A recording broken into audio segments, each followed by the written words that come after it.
Hello YouTube, my name is Gary and this is Gary Reads It. This is a channel where I'm going to be focusing on political books. I feel like there's a lot of these politicians and pundits releasing books on politics and they don't expect us in the working class to read them.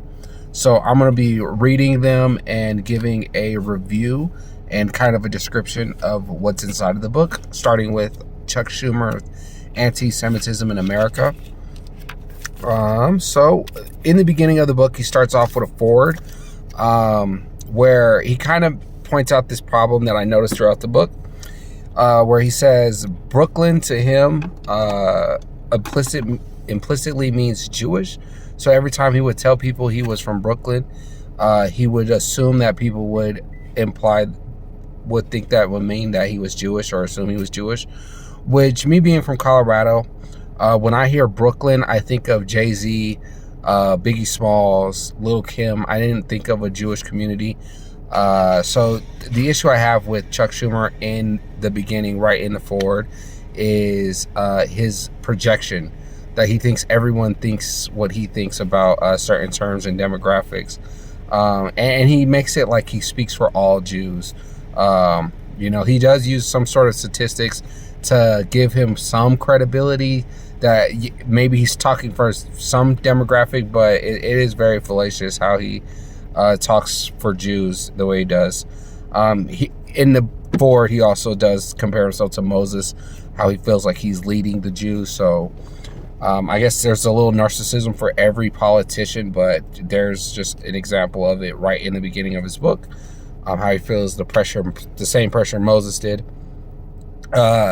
He brings up how students are secretly concerned about the protests on college campuses, which was interesting because it sounds a lot like the silent majority argument that Nixon used to bring up, where they're just saying like this, despite all the protests you see on the news, he's hearing whispers and people coming to him in private saying that it's actually the protests that are the problem, not what the protesters are protesting. So no way to verify this secret majority that he has in his pocket, but he does call upon them a lot and uses them to validate his opinion. Uses the ADL, which is an interesting organization, which I have later in my notes, that they would defend the KKK, which there's like this example of them going through a neighborhood with Holocaust survivors and the ADL defending them, saying they have the right to do that. But currently today, they don't defend these protesters on college campuses. So it's just an interesting organization there. And yeah, so we're just going to go on to chapter 1. First off, he has 10 chapters in the book, so it's relatively short, pretty boring. Chapter 1 is called What is Anti-Semitism? Chapter 2, What does it mean to be Jewish? 3, Anti-Semitism throughout history. Chapter 4, Anti-Semitism in America. Chapter 5, Anti-Semitism, Tech, Social Change, and Social Media. Chapter 6, Anti-Semitism on the right. Chapter 7, Anti-Semitism on the left. Chapter 8, America, Jews in Israel. Chapter 9, Anti-Semitism and Israel. Chapter 10, his conclusion.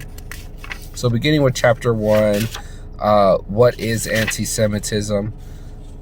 So this is where he muddies the water between Jewish people and Israeli citizens. So right in the beginning, he tries to, that's what the chapter's purpose is. He does mention in that chapter that October 7 triggered a rise in anti-Semitism. So what I noticed throughout the book is that he does blame Israel for the rise in anti-Semitism in America. So that would be a lot of people's criticism of a state like Israel, is that it would, it could cause anti-Semitism to rise. And he here in his book does verify that. That's how he sees it as well. So Israel is a definite cause for the rise of anti-Semitism throughout America, or the rise of it. And then also in chapter 1, he fearmongers with anti-Semitism. Like, he kind of weaponizes a bit, wants you to be afraid of it, makes it seem like it's everywhere all the time, all at once, especially for the successful Jewish people. Like, he makes a point that the capitalist Jew is the one that's most often the victim of anti-Semitism, which is just a crazy thing to say when you got Holocaust survivors that died broke. But he does make that point quite a few times, that the richest Jews are the ones that are the most persecuted. So moving on, chapter 1 is not really much there. Chapter 2, what does it mean to be Jewish? Not too bad of a chapter, because it's kind of like an autobiography where he goes into his own life story. It's not too critical, not too academic in his analysis of what it means to be Jewish. It's just pretty much projection. Again, his version of Judaism. If you do any real research into Judaism or secular Judaism, it kind of more work than he's ever done. So he does mention in 1939 there was no discrimination in the police against Jews. That a lot of Jewish people joined the police force in New York, which I wrote was interesting, because that's about 20 some years before Civil Rights Act. Just interesting fact there about the police force.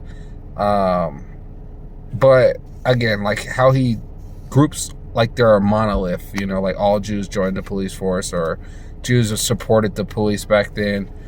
But yeah, so there's a fact there he points out. His family and friends joined cops. He tracks the first Jew in every industry, so that's a shared cultural thing, because Black Americans do that as well. They even make movies, the first Black swimmer, first Black basketball team, etc. So that is something that, like, if he were to widen or step back and look at the forest, he's like, we have a lot in common: Jewish people, Black people, Muslim people, Arab people, all people. So that's one thing it seems like he doesn't notice, and it just based off of this one book. And he always, the way he looks at policy or looks at anything is, was it good for the Jews? Like the stock market, is it good for the Jews? So, I mean, that's one way to look at it. I guess that's one way for Black people to look at it, or Puerto Rican or immigrants, and it doesn't always turn out so well, especially with current events.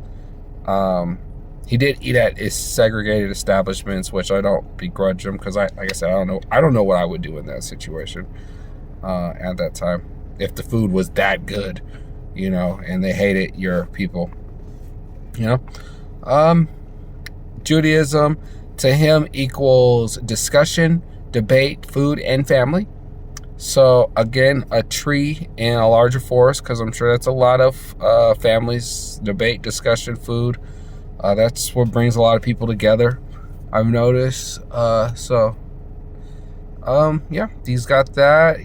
He mentions that he can read Hebrew, but doesn't know what it means. So when he was young, he was taught how to read it, not really what it meant. And that's a big part of being Jewish, is not knowing or understanding everything. And he even says to this day, he still doesn't know what it means. And I thought that was interesting, because he's basing, making foreign policy on his understanding of Judaism and Jews, So he brings up young Israel and a Jewish prayer group, which I just wanted to look into and put a note there, because what I understand about the Christian prayer group is that there's like some shady backroom deals that happen in those that, are something. So if there's like another religion's version of that in America, it'd be interesting, especially considering what our foreign policy and where our tax dollars go. What groups and little groups he hangs out with, what clubs he's a part of. So yeah, he mentions that capitalist Jews are the victims. So that's pretty much it for chapter 2. Chapter 3, anti-Semitism throughout history. So he does say that Jews from a young age are trained to ask themselves, could it happen again?